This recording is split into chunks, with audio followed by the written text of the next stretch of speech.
Քարոզարշավը մեր տեսանկյունից անցավ շատ բուռն, շատ հետաքրքիր, հասցրեցինք լինել հազարավոր վաղարշապատցիների հետ հանդիպումներում, բակ առ բակ, տուն առ տուն կարողացանք հասցնել մեր ծրագիրը, մեր խոսքը, ու ես վստահ եմ, որ նոյեմբերի 16-ի լույս 17-ի գիշերը մենք վաղարշապատում ունենալու ենք լրիվ նոր իրականություն, ունենալու ենք հաղթական ընթացք եւ ընդդիմությունը այստեղ հաղթանակ է տոնելու։ Ընտրախախտումների պակաս նույնպես չզգացվեց, կարծես հին բարի ժամանակները լիներ վարչական ռեսուրսի անխնա օգտագործում, բայց քանի որ սրանք մեր օրենքի տարի պակաս ունեն եւ անգրագիտությունը իրենց հիմնական ձեռագիրն էր, իրենք այնպիսի ընտրախախտումներ էին անում, որ դպրոցական դասագրքի առաջի դասարաններում են այդպիսի ընտրախախտումներ անում։ Մասնավորապես ինչ եք նկատել։ Մասնավորապես նկատել ենք վարչական ռեսուրսի անսահման չարաշահումը, երբ որ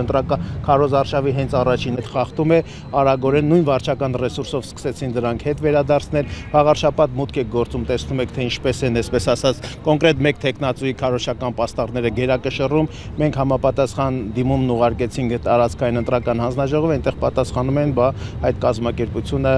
հասանելի չէ մեզ, չեն կարողանում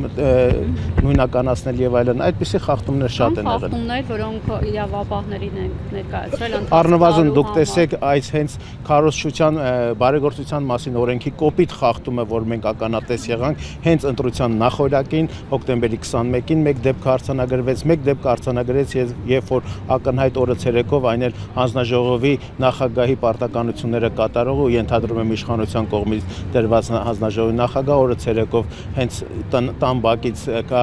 բարեգործություններ իրականացնում, ինչի հետ կապված քրեական գործը հարուցվեց, ընթացքը չգիտեմ ինչպիսին է, բայց այդպիսի բազմաթիվ խախտումներ օրը ցերեկով տեսնում եմ։ Այն վախի տոտալ մթնոլորտը, որ մարդկանց մեջ սեմանում են, Facebook-յան լայքի համար, գործից ազատելու սպառնալիքներ եւ այլ։ Ես հասկանում եմ, մեր քաղաքացիներին հասկանում եմ եւ այս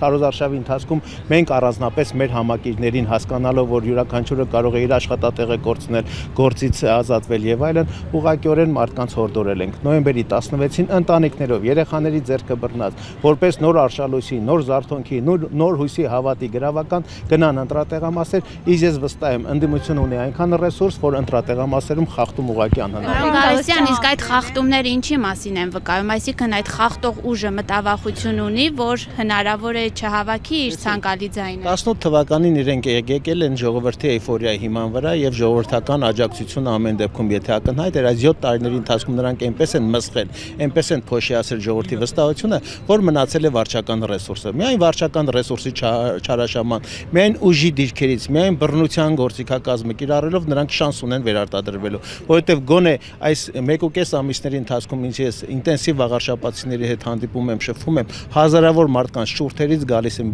սրանցից ինչպես պետք է ազատվել։ Մենք էլ առաջարկում ենք գործիքակազմը։ Մենք եղել ենք փողոցում եղել ենք, փողոցում չի ստացվել։ Okay, հիմա կա ընտրական հնարավորություն, ես վստահ եմ լիահույս եմ, որ այո, հենց վաղարշապատում հնարավոր է այդ հաղթանակը վերակերտել, ինչպես եղավ Գյումրիում, ինչպես եղավ Փարակարում, հետո նույն ընթացքը կշարունակենք արդեն ավելի մեծ մասշտաբով։ Դուք նշեցիք, որ ամսի 16-ին այսպես ընդդիմության հաղթանակով է սկսվելու օրը, իսկ նաև դուք նշեցիք Գյումրիի 2-ի մասին, հիմա տարբեր կանխատեսումներ կան, որ վաղարշապատում էլ հնարավոր է որևէ ձայն 50+ ձայն չհավաքի եւ արդյունքում Գյումրիի 2 սցենարը կրկնվի։ Դուք սրա վերաբերյալ ինչ կանխատեսումներ ունեք, հնարավոր է այս սցենարը վաղարշապատում լինի։ Գյումրին շատ դասեր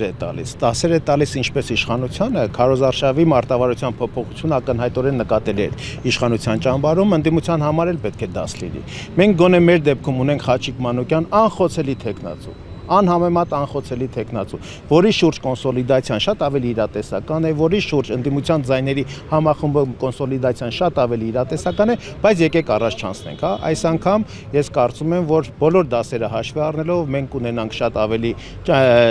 չափավոր որոշում, շատ ավելի հավասարակշռված որոշում, այնպիսի որոշում, որ հաջորդ օրը ընդդիմությանը որից է մեկը չկարողանա այդ մանդատը ժողովրդի քվեն վերցնել եւ ելի նվիրաբերել կամ խլել ժողովրդից։ Վստահ եմ, որ այդպես է լինելու։ Կուսակցությունը պատրաստ է համագործակցել այլ ընդդիմադիր գործիչներին եւ ինչպես է գնահատում Հայրենիք կուսակցության շանսերը այս ընտրություններին։ Հայրենիք կուսակցության շանսերը շատ բարձր եմ գնահատում, որովհետեւ այս ընտրություններում, այս քարոզարշավում ժողովրդի հետ հանդիպումների ընթացքը մեզ առնվազն տալիս է այդ վստահությունը, որ մենք առնվազն հազարավոր քվեների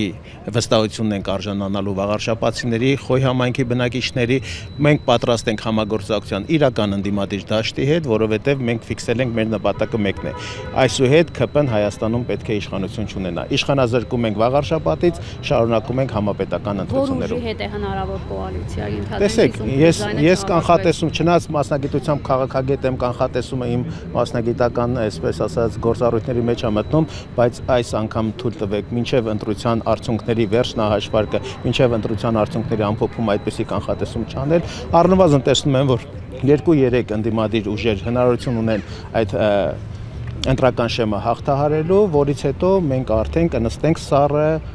կլոր սեղանի շուրջ, բանակցային սեղանի շուրջ, կհասկանանք, թե ինչպես են կարողանում սինխրոնիզացնել համագործակցությունը, այնպիսի ընթացք տալ, դասական, մասնագիտական, քաղաքագիտական դաշտում կա փոքրամասնության կոալիցիաներ կան, ընդդիմության կոալիցիաներ կան, դրանք շատ դասական սխեմաներ են, որոնք կարծում եմ, որ վաղ շաբաթում հնարավոր է կիրառել, բայց մենք գնում ենք բացարձակ հաղթանակի։